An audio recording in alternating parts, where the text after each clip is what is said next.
right, let's take it for a spin.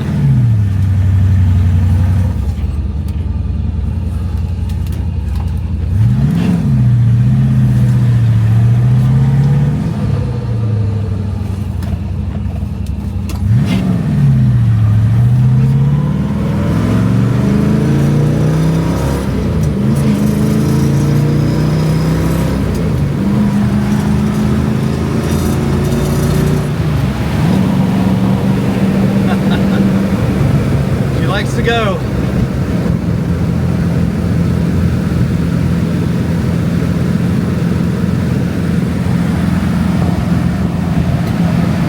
All gauges work fine. I think the fuel gauge is a little aspirational, but otherwise these gauges down here in the center work great.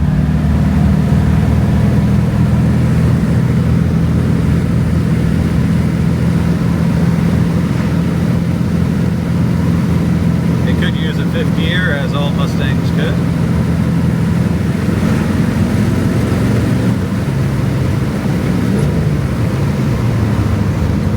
You can drive it hard.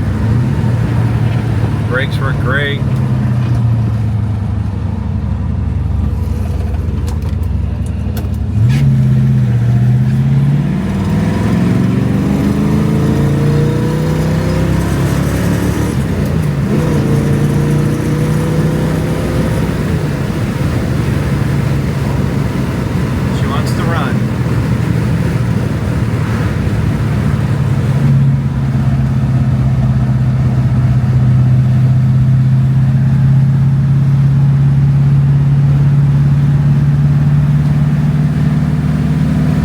All right, let's go over the details of the car. 1965, March of 1965 build date. So this is an early Hypo Fastback. The key identifiers, you've got the Hypo badge there.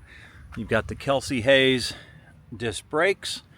Those are not the factory American racing wheels, but man, do they look good. I do have these styled steel wheels that came with the car, heavily patinaed as well as one can imagine. You notice it says Mustang 2+2. That was for the early fastbacks that disappeared shortly after this. You can see we have a lot of paint chips, character flaws, one might say, but a really solid car overall. Interior wise, we've got the original door tag here, and I have deciphered that.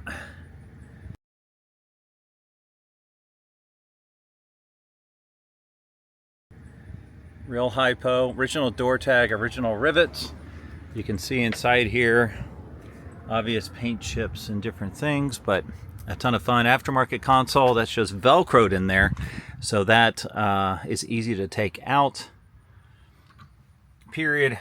Aftermarket gauge cluster with rebuilt gauges underneath there to make sure we keep the engine in the right temperature. This engine has never overheated or even given me any concerns whatsoever of any issues. Currently showing 20,610 miles. You've got your choke cable here for the Hypo carburetor. You've got the factory disc brake emblem on the disc brake pad there. Aftermarket stereo that does not currently work, but I do have the original, but it is getting power. I have the original one included with the car. This is a replacement steering wheel, but I do have the real one that came with the car, and it was faux wood grain. You can see the fold down rear seat back there, which comes down easily. And you can see the carpet back there as well. Headliner will be need to be replaced, but one does come with the car. All right, continuing to walk around, you see some more paint chips. Little dents. These are the original valance panels. You can see some dents here, dent down there. Original glass in all 6 windows, you can tell, because of the Car-Lite. I don't know if you can see it, Car-Lite emblem. There is a little bit of rust in the rear corners of each side. Let's get on this side. This is a replacement door panel here. I have another one for the other side. One of the window grommets broke, so I had to take that apart.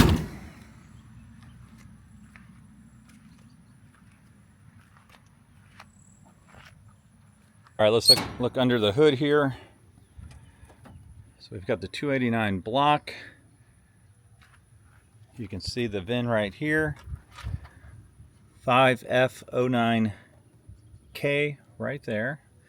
I did add a dual master cylinder there for the brakes. It came with a single, so that is not factory correct. This is the factory correct distributor without the vacuum advance.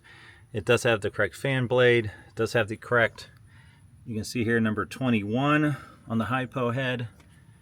And in the back is actually number 19, which is way in the back there. It is the correct carburetor.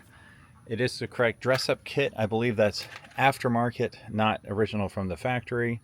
The block should be painted black. It is the correct block. It is not a VIN stamped block. I do believe this is not the correct fuel pump. This is the correct thicker harmonic balancer, as well as I believe the water pump, not the correct alternator.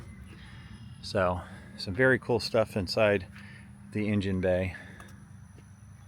All right, all Hypos and GT cars came with exhaust hangers to hold the dual exhaust, and there's two ways to check these. This is probably the easier way. So you go into the back trunk here. You can see it looks like a replacement fuel tank, but otherwise pretty solid. You lift out this plug. You can actually see it. You put your finger forward, and just underneath you can feel an extra support bracket right here. That's very, very difficult, if not impossible, to fake. So that's one way. And then we can also check this underneath. Now we're underneath the car, and you can see the tapered rear end, 9-inch rear end, which was only for Hypo Mustangs. And then you can see the chambered exhaust here. This is the Arvino exhaust, so it doesn't have a traditional muffler, but this is a 5-month only option, strictly on Caicos, because it was the option right before the GT package came out. Once the GT package came out, even the K-codes had the GT exhaust. Now here's the hole you're looking for. I'll take this piece of wood here. So this hole right here, the frame rail, there's a metal plate inside here that we just felt from up top. We can actually feel it from below as well. You can just use your finger, but for demonstrational purposes I'm using this piece of wood. So you just pop it in there and you can feel it. So that's the other way that you can check to see if that structural reinforcement is there, confirming a factory dual exhaust car, whether it's a K-code or an A-code GT.